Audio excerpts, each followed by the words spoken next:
Hello everyone.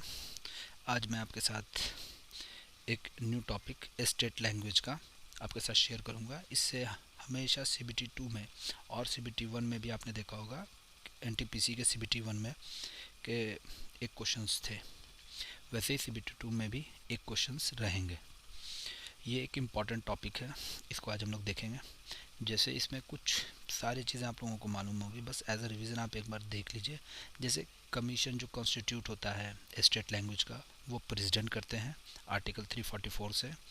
और हमेशा एक क्वेश्चन पूछा जा सकता है, जैसे फर्स्ट ऑफिशियल लैंग्वेज कमीशन कब सेटअप हुआ, तो 1955 में। उसके फर्स्ट प्रेसिडेंट कौन थे? बीजी खारे थे।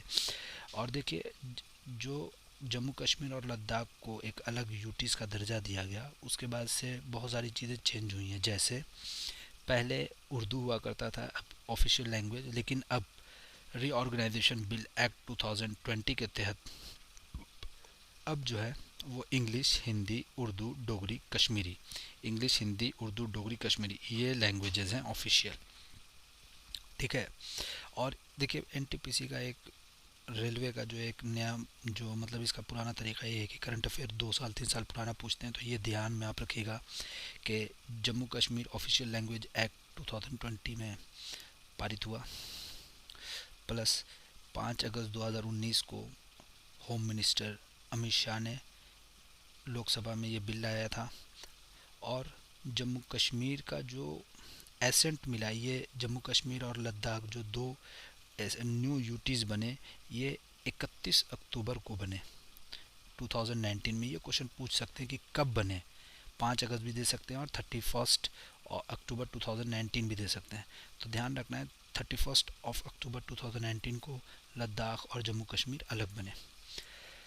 लद्दाख का अब जो ऑफिशियल लैंग्वेज है वो हिंदी एंड इंग्लिश है, लेकिन वहाँ और भी बोली जाती है, जैसे पुर्जी, बाल्टी, लद्दाखी।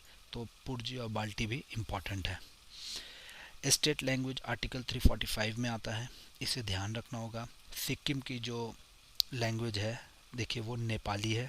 सिक्किम की जो लैंग्वेज है वो नेपाली है। ऑफिशियल लैंग्वेज अरुणाचल प्रदेश, नागालैंड और मेघालय की इंग्लिश है। ये बहुत ज़्यादा इंपॉर्टेंट है एंड वेरी कंफ्यूजिंग।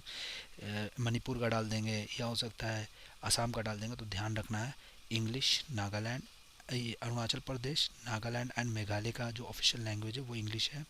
और जो ये त्रिपुरा है, इसका बहुत ही ज़्यादा कंफ्यूजिंग होता है, तो ध्यान रखिए cookbook and Bengali is the official language of Tripura. और देखिए, हम आपको मैप से बताते हैं, तो इसे ये फ़ायदा आपको होगा कि आपको स्टेट्स याद हो जाएंगे किसके बगल में कौन है। जैसे अरुणाचल प्रदेश के बगल में नागालैंड है, मणिपुर है, फिर उसके बाद मिज़ोरम है, त्रिपुरा है, मेघालय है, आसाम है, इस तरह से। अब जैसे एक और इम्पॉर्टेंट टॉपिक ये है, देखिए यहाँ पुदुचेरी एक इम्पॉर्टेंट यूटी है।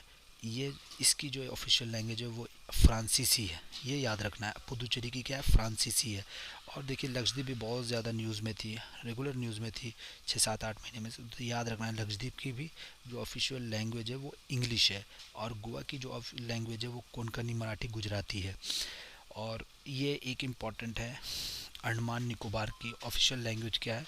तो अंडमान निकोबार की एक ऑफिशियल लैंग्वेज जो है वो क्या है? हिंदी है। होप आपको वीडियोस पसंद आ रहे होंगे, तो मेरे वीडियोस को लाइक, सब्सक्राइब और शेयर कीजिए।